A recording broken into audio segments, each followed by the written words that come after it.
Et enfin, il y a la zone de libre-échange continentale africaine. C'est le projet sur lequel je voudrais m'appesantir.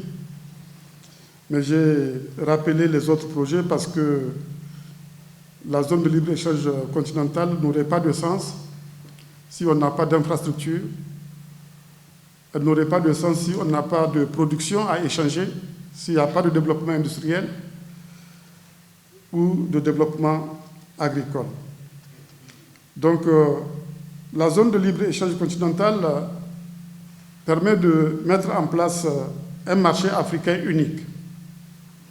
Aujourd'hui, le marché africain est fragmenté, l'Afrique est balkanisée, nous avons 55 marchés, des petits marchés avec un nombre réduit de consommateurs. Nous voulons en faire un marché unique, un marché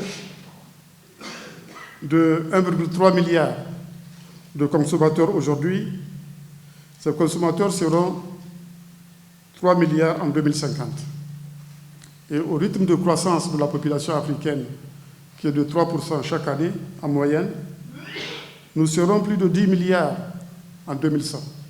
Donc il s'agit d'un vaste marché et heureusement, de tous les projets phares du premier plan décennal de l'agenda 2063, le projet le plus avancé, c'est celui-là, le projet de la zone de libre-échange continentale africaine. On a, de manière sans précédent, réussi, dans un bref délai, à conclure des accords sur ce projet concernant la libéralisation des marchandises, la libéralisation du commerce des services. Donc, je vais m'appesantir sur ce projet phare extrêmement important pour l'avenir de notre continent. Nous avons en quelques mois pu faire signer 54 États. Sur les 55, il n'y a que l'Érythrée qui n'a pas apposé sa signature sur l'accord, sur la libéralisation du commerce, la libéralisation des services et le règlement des différends.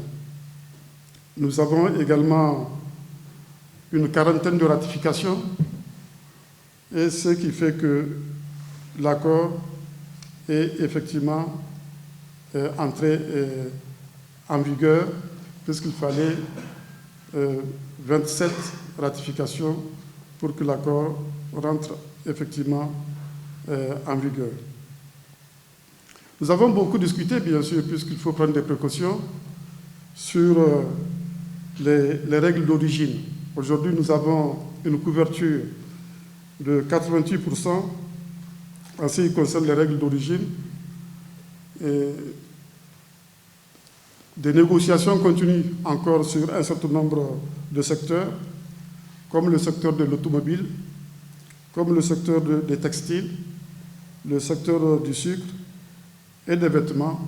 Vous l'aurez constaté, c'est des secteurs importants pour le développement industriel, mais on espère que d'ici septembre 2022, on pourra trouver un accord également sur ces secteurs extrêmement importants, parce que ce qui est en discussion, c'est la question du contenu local pour l'automobile, pour les textiles et également pour le sucre. Et on espère pouvoir trouver des accords assez rapidement sur le niveau du contenu local pour que les produits puissent être considérés comme étant d'origine africaine, d'origine du continent.